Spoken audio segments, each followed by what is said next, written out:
Out करना चाहेंगे electric field intensity at exterior point P1। तो P1 पॉइंट का सेंटर ऑफ शेल से O से डिस्टेंस मान लिया स्मॉल r, और स्मॉल r की value greater than capital R है, और यूज करना है हमने गॉस लॉ, इक्वेशन नंबर 1।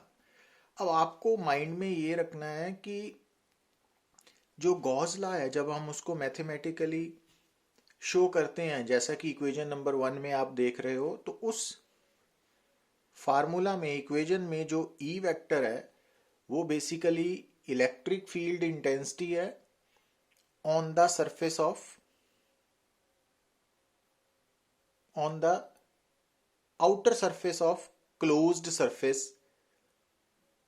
तो गॉस लॉ को जब हम अप्लाई करते हैं तो वो, जैसा कि हमें मालूम है कि वो क्लोज्ड सरफेस के लिए एप्लीकेबल है, और लेफ्ट हैंड साइड में जो ई वेक्टर है वो इलेक्ट्रिक फील्ड इंटेंसिटी कहां पे एग्जिस्ट करती है, ऑन द क्लोज सरफेस। तो इट मींस आपको याद क्या रखना है कि हमारा पहला पर्पस है इलेक्ट्रिक फील्ड इंटेंसिटी कैलकुलेट करनी एट पॉइंट P1। तो अब अगर आपने गॉस लॉ को यूज करके इंटेंसिटी निकालनी है, तो जिस पॉइंट पे इंटेंसिटी निकालनी है वो पॉइंट क्लोज्ड सरफेस के ऊपर आना चाहिए। और इस प्रॉब्लम की जो सिमेट्री है वो स्फेरिकल सिमेट्री होने के कारण हम यहाँ पे एक स्फेरिकल गॉसियन स्फीयर ड्रॉ करेंगे। तो स्फेरिकल गॉसियन सरफेस ड्रॉ करेंगे, और वो सरफेस ऐसे ड्रॉ होगा कि P1 पॉइंट उसके ऊपर आ जाए, जैसा कि आप इस डायग्राम में देख रहे हो। तो ये जो गॉसियन सरफेस हमने ड्रॉ किया, इसका नाम हमने दे दिया S1 सरफेस, और P1 पॉइंट इसके ऊपर है। तो अब हमने P1 पॉइंट के अबाउट एक small area vector ds vector draw कर दिया। आप एक स्मॉल एरिया वेक्टर ds भी लिख सकते हो और dA भी लिख सकते हो, मैंने ds यूज किया अब। और स्फीयर के सरफेस के ऊपर जो स्मॉल एरिया वेक्टर है उसकी डायरेक्शन किस तरफ होगी, अलोंग द रेडियस आउटवर्ड, तो वो शो हो गया। अब P1 पॉइंट पे जो इलेक्ट्रिक फील्ड एग्जिस्ट कर रहा है वो स्फेरिकल शेल के कारण है, चार्ज स्फेरिकल शेल। तो चार्ज स्फेरिकल शेल जो है उसके कारण जो इलेक्ट्रिक फील्ड होगा वो भी स्फेरिकल चार्ज शेल के कारण जो इलेक्ट्रिक फील्ड है वो किस तरफ होगा, अलोंग द रेडियल और आउटवर्ड, क्योंकि ये चार्ज पॉजिटिव मान के चल रहे हैं। तो इट मींस P1 पॉइंट पे जो E इलेक्ट्रिक फील्ड इंटेंसिटी है वो और ds वेक्टर सेम डायरेक्शन में है, जैसा कि डायग्राम में शो हो रहा है। अब अगर हम इक्वेशन नंबर 1 को S1 सरफेस के साथ अप्लाई करें, तो ये वाली जो इक्वेशन है उसमें E की जगह क्या आ गया, E एक्सटर्नल डॉट ds, और नीचे S1 लिखा है, मींस ये क्लोज सरफेस S1 को अप्लाई हो रही है। अब आप देख रहे हो कि S1 सरफेस के अंदर पूरा शेल लाई कर रहा है, तो इट मींस S1 के अंदर एनक्लोज्ड चार्ज कितना है, कैपिटल Q के इक्वल। तो Q एनक्लोज्ड की वैल्यू Q आ गई, E की वैल्यू E एक्सटर्नल आ गई। तो अब जब आप डायग्राम में, क्योंकि E external and ds they are in the same direction, तो डॉट प्रोडक्ट में cos 0 डिग्री 1 है, ये आ गया। अब due to symmetry, spherical symmetry होने के कारण इस S1 सरफेस के ऊपर कहीं भी E एक्सटर्नल का मैग्नीट्यूड जो है वो कांस्टेंट है, तो that's why it is taken outside. अब ds को इंटीग्रेट जब हम करेंगे तो वो क्या बनेगा, S1 सरफेस का टोटल सरफेस एरिया। अब क्योंकि S1 जो है वो स्फेरिकल सरफेस है तो उसका रेडियस स्मॉल r है, तो उसका टोटल एरिया कितना आ जाएगा, 4πr²। तो E एक्सटर्नल की वैल्यू Q/4πε0r² आ गई। अब इट मींस जो charge uniformly charge spherical shell है उसके एक्सटीरियर पॉइंट पे जो इलेक्ट्रिक फील्ड इंटेंसिटी कैलकुलेट करने का फार्मूला आया वो सेम फार्मूला है जो electric field intensity due two point charge का होता है।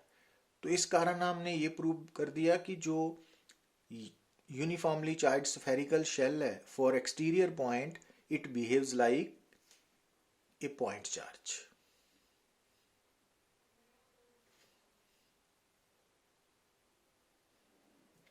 अब अगर आपने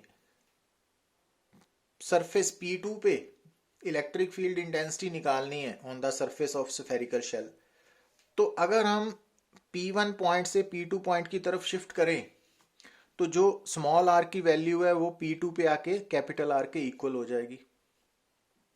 इट मीन्स इक्वेशन नंबर 2 में अगर हम स्मॉल आर की जगह कैपिटल आर सब्सिट्यूट करें रेडियस ऑफ शेल, तो हमारे पास electric field intensity on its surface आ जाएगी, जैसे आप इक्वेशन नंबर 3 में देख रहे हो।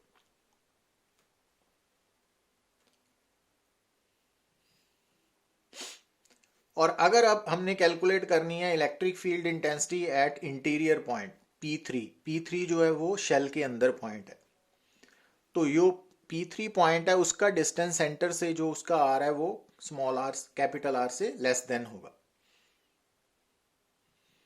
तो हमने अगर इक्वेशन 1 को, तो क्या किया हमने यहाँ पे एक गॉसियन स्फीयर S3 ड्रॉ किया और ऐसे ड्रॉ किया कि जो P3 पॉइंट है वो उसके सरफेस पे आ जाए। तो ये जो S3 है वो अनदर गॉसियन स्फीयर है और P3 उसके ऊपर आ रहा है।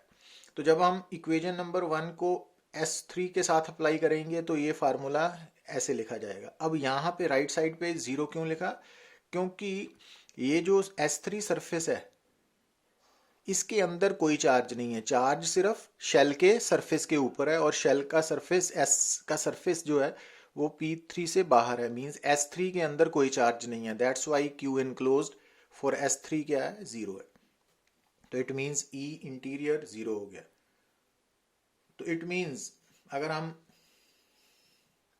इन इक्वेशंस को अप्लाई करें ग्राफ में तो आप क्या देख रहे हो? सेंटर से सरफेस तक, अंदर तक इंटीरियर 0 है, E इंटीरियर 0 है, और सरफेस के ऊपर ऑन द एक्सटर्नल साइड बाहर की तरफ से सरफेस पे E की वैल्यू कितनी है? मैक्सिमम है, और कितनी है? Q/4πε0 capital R square. और बाहर की तरफ जो E की वैल्यू है वो inversely proportional to R square है, मीन्स जैसे हम बाहर दूर जाएंगे शेल से तो E की वैल्यू डिक्रीज करेगी। तो ये ग्राफिकल रिप्रेजेंटेशन है।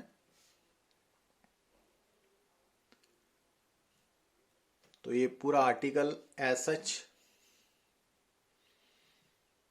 और एक बात जो याद रखनी है कि ये रिजल्ट्स हमने, चाहे एक्सटीरियर है, सरफेस है, इंटीरियर है, ये रिजल्ट हमने स्फेरिकल शेल के लिए अप्लाई किया है।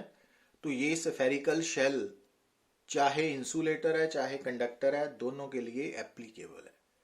और यही सेम रिजल्ट अप्लाई होगा कि अगर हमारे पास स्फेरिकल शेल की जगह पे कंडक्टिंग स्फीयर होता या स्फेरिकल कंडक्टर होता।